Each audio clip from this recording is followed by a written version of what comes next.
Right now. Hello, Roya. Please tell my audience what your documentary, The Sharp Edge of Peace, focuses on. Yeah, thank you. First of all, hello, everyone who's hearing our interview. This documentary is actually about four women who was part of peace negotiation team from the Republic government with the Taliban. But of course, this documentary have a focus on women empowerment, and this documentary is like have different narrative about losing and winning, because when you see in the story, there's the peace talk is not happening, and you didn't see any results for the peace because finally the Taliban took over the country.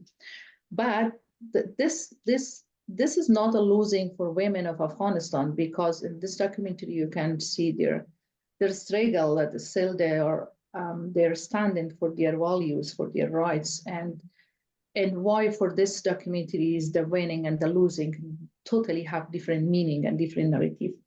And at the same time, this has challenged the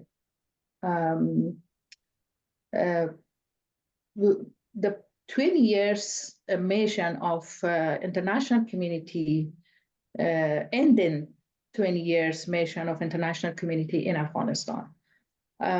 So this documentary should watching for everyone who they are concerned about the future of this world, because that story is not only belong to Afghanistan and Afghan women. Well, thank you for laying it out. Are you excited for the documentary's inclusion at the Hot Docs Festival? Yes, I like Hot Dog. Our movies, Half Value Life, also was attended in 2008 with my sister. This directed my sister Roya Sadat. Yes, it's more excited to the people came and watched this movie, and because we are in a very critical moment, special women in Afghanistan, and this documentary maybe open a new chapter and new conversation about women.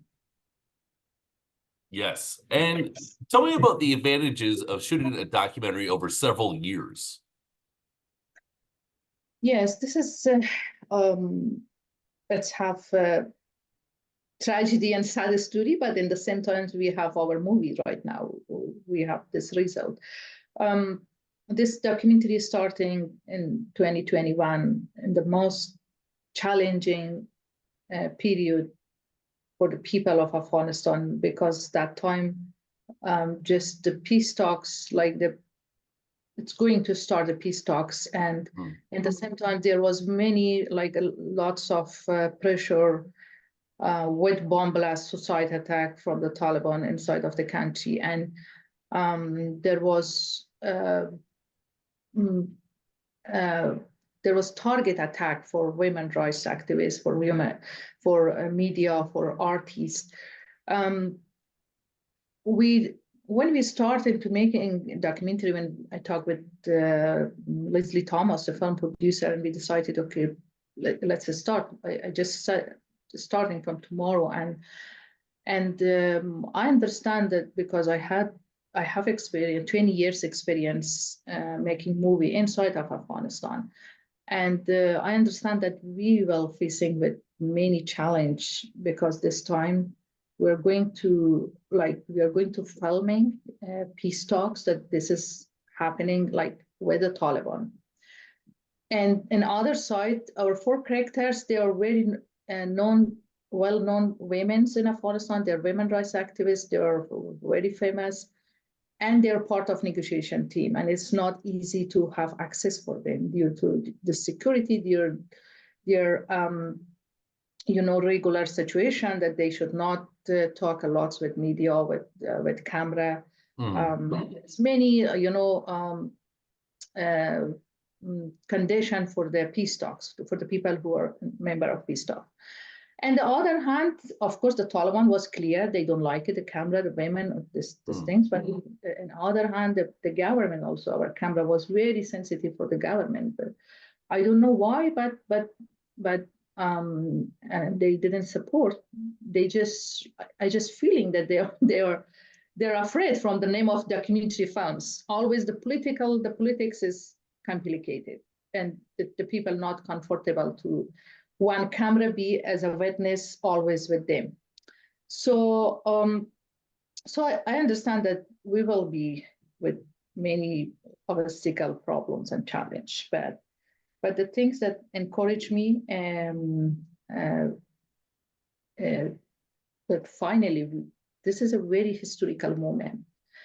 And maybe not only in the history of Afghanistan, this in the history of the world, that the women are part of the very important event. I'm talking the Taliban, that like you're talking about your rights, about the values with the most extremist and fundamentalist groups, that this is not easy. And it was very important also for me because the 1995, when the Taliban took over the country, I was a student the first time when they came. I was a student at school, and unfortunately, when they banned the school, I was at home for 5 years. And I read just book, and why that time I started and thinking to making movie. So, and it was important for me that right now I'm going in front of them with my camera. So it's totally different period for women in Afghanistan, and of course with the very like I'm very lucky with our producer Leslie Thomas. She's always was in contact to find for our trip and yes, finally we start and we continue until now until this 2-3 days before the post-production was still on the table. Oh, I see. I'd like to know a little bit about your relationship with the female politicians in Afghanistan. I believe there's 4 of them, and I would love for you to shed some insight as to how you gained their trust. Like how they accept me with camera, yes? Yeah. Yeah, this is of course it's very difficult, like sometimes but the good things that they know me. I made my first movie in 2002, and they watching my TV drama, TV series, movies, and they understand me, and I think they trust me that I'm as an independent filmmaker and how the women history is very, very important for me. And they really was supportive, and they tried their best to, and that really sensitive situation, they try their best to they can access for them, but most of the time they was in the hand of the schedule of the government, and even in Doha with international community, they set up all the meetings and everything. I think it's very important for any filmmakers that we do not give up in the most challenging and difficult situation. Sometimes when I see that, okay, I'm coming with a team, with a crew to enter to this building to follow up my characters, but no one allowed us. And finally, I find a way to enter with my mobile, with one camera or some security. And I never hopeless, but because the message and the subject was very important for me, and also this, I trust that this for women, they're really women in Afghanistan. They have a long history for their struggle, and they really deserve to understand them at least in many challenge situations. So yes, it was important for me to don't give up. I facing with I directed most my movies fiction movie. I always was with big team, big crew, and with TV drama, and I directed some documentary films. But with these films, I don't understand. I needed to fighting with the government, of course, with the Taliban, with the society who was under like the most difficult situation with many bomb blasts, many suicide attack. Even the civil society organization, they don't like it that time to have connection with the people. The people come with their car or, and this for correctness also, there was very famous people in the society. And there was, on that moment, they tried to be hide from the people. Yes, but this is very important that you, when you give your camera, before you understand that how it will be challenged when you choose this kind of a story. And then of course you just go running behind of your goal, not attention for the for the many like obstacle and problems. Is there a lesson to take away from the past 20 plus years of during the invasion? I mean, in Afghanistan, is there a lesson or anything positive that was taken away from that? Sorry, I don't understand exactly what your question. Is there like a lesson, or was there anything positive that came out of that 20-year occupation, in your opinion? For the last 20 years, you know, the first time the Taliban, when the Taliban came the first time, it was 1995. They was 5 years for the country, and they left in 2001 when the United States and international community they entered Afghanistan, and so the Taliban was around of some cities, especially in the south of Afghanistan, near to Pakistan border.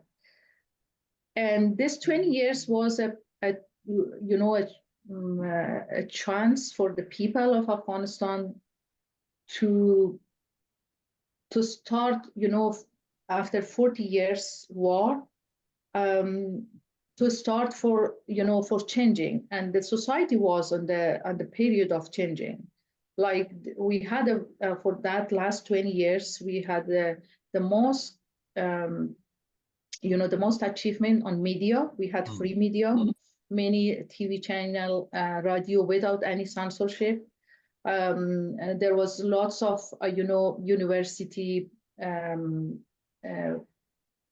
film companies, TV, radio, and also women participate in politics, women participate in society, and in terms of education. So 20 years was a big achievement for Afghan people in Afghanistan, and especially for women because they start this 20 years starting again after the war.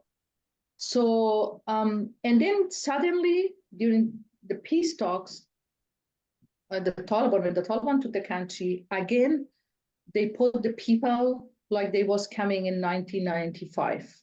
Again, on that period, they banned the school for women, they banned education, they banned work for women. And of course, now Afghanistan is like an open prison for women, and there is no rights, no, of course, the Taliban even against life. And could you tell people about the population of women? Because aren't there not more women in the country than men? Yes, there is. Afghanistan is a young country. You know, there is young people. The more young people, and of course, the half population is women. And has the Taliban, like the current Taliban, are they different than the one in the 90s, the iteration in the 90s? Are they in any way more socially liberal? The only things that they are changing, and I think that they United international community also they saw during the peace talks, they are changing to be noisy in front of camera and in front of international community, international media, because they want to give attention and give recognition. And this is like they give training for this. It looks like that. Otherwise, no any change for the society, for the women. You know, in 1995, they banned the school. I was one of that victims. And right now, again, from 2021, they banned the school. It looks easy, like 3 years, 4 years breaking school for women. But you imagine the girl who was in 14 years old, now she's 18. Now she's 20. So how they change a nation, a generation in the society, because they totally banned the school for women, they totally banned the work for women, and there is lots of family, lots of women, they lost their men during the war, and they're the only person who have responsibility for the cost of their life, but they cannot working.